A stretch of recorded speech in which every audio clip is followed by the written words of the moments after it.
Hello, lovely viewers. How are you doing? Oh. As you all know, the current PG, President General of Ohanaeze, is from Ikwere in the person of Azuta Mbata, John Azuta Mbata, who had a lot of experience in the Senate. He has been appointed, or he has been selected, whichever. Or what we know is that he is the current PG of Ohanaeze and Igbo worldwide. That is to say, he had a say in Igbo matters. It is the first time somebody from the Ikwere is becoming a leader of the Ohanaeze. Meanwhile, we've had people who had represented Ohanaeze in the capacity of Vice PG. Mazi Okuku, who also contested alongside Mbata, but it happened that Mbata won. Actually, we at Igbo Area TV are pleased with whoever has won, whether it's Okuku or Mbata. We are pleased that an Ikwere person is at the helms of affair in Ohanaeze and Igbo. Now we realize some Ikwere people are opposed to that move. Yes, there is something I want to note here about the Ikwere people.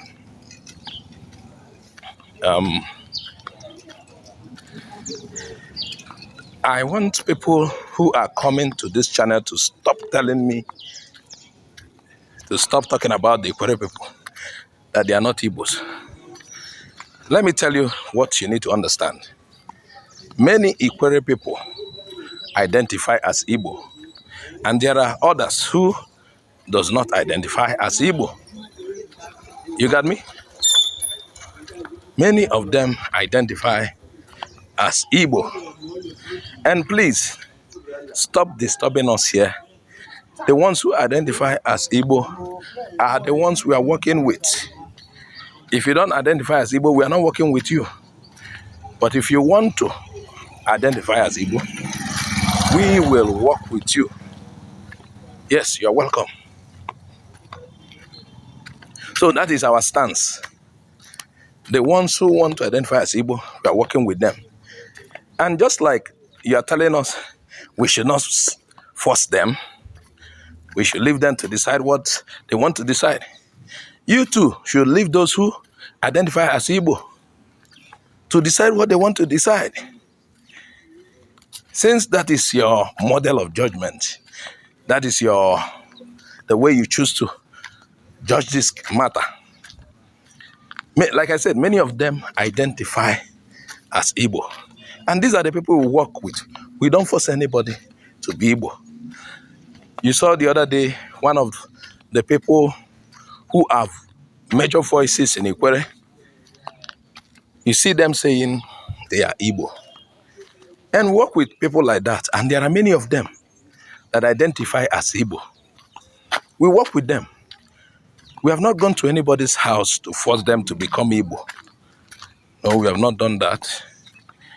We are not forcing anybody to become Igbo at gunpoint. All of the ones that we work with, just like Azuta Mbata, Mazi Okuku, and many, they are numerous. All of them identify as Igbo. And these are the people we work with. So, we have come to understand that, okay, maybe Ikweres are divided, and some agree as Igbo, and some see themselves as stay coming from Edo.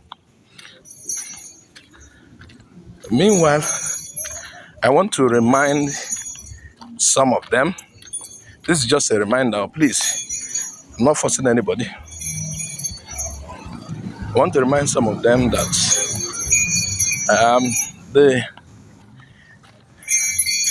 I don't know about this current Oba of Benin. I don't know about this current Oba of Benin, but I know that the Oba before this one, the present one, never saw the Ikwere people, the Oba people, and the Esha people as Igbo. No? Even in his book, like we've said here the other time, in his book he wrote that they are not Igbo, that they are Igbo, that they are not Benin. That's what I'm trying to say. He wrote that they are not Benin. He wrote how he encountered them. So I don't know why they are still, some are still feeling they are. Meanwhile, anyway, everyone has the right to choose what to call himself. Just like I said, we are not forcing anybody to be Igbo at gunpoint. But I am just reminding you that the custodian of the Benin people, who is in the capacity of the Oba, never saw the Ikwere people as Edo. So why are some people making it look as if you're being forced?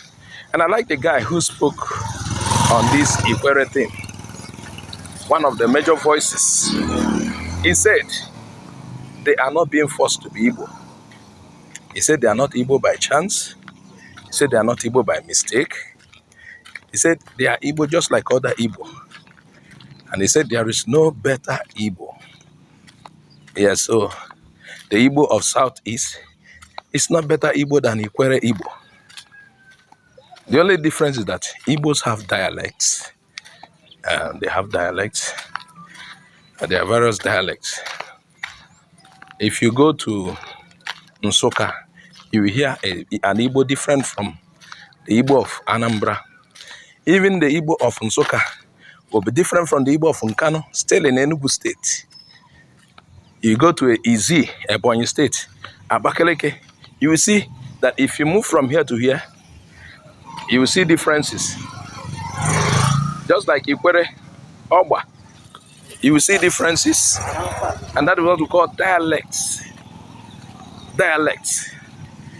Even in Nnewi South, North and Nnewi South, if you go to those places, you see that they speak different dialects. But it is not hard for this one to switch or understand this one. So that is it. That is the case of Ikwere and other Igbos.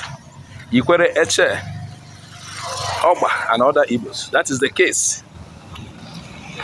And in conclusion, I just want to note that I realize it is the idea that Ikwere is Benin may not be coming from the palace. I think it's coming mostly from busybodies on social media.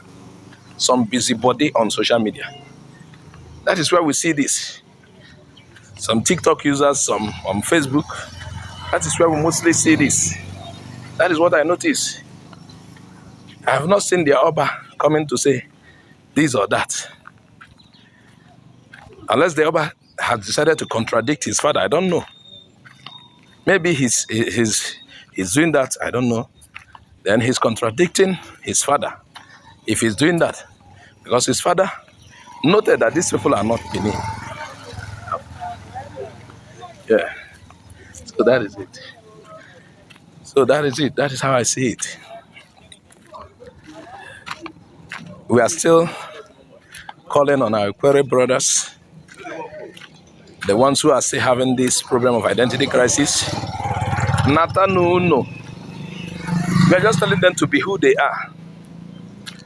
We are not forcing anybody to be Igbo. In running up, we work with those who identify as Igbo. We are not forcing anybody. Thanks for watching. Bye-bye. See you some other time.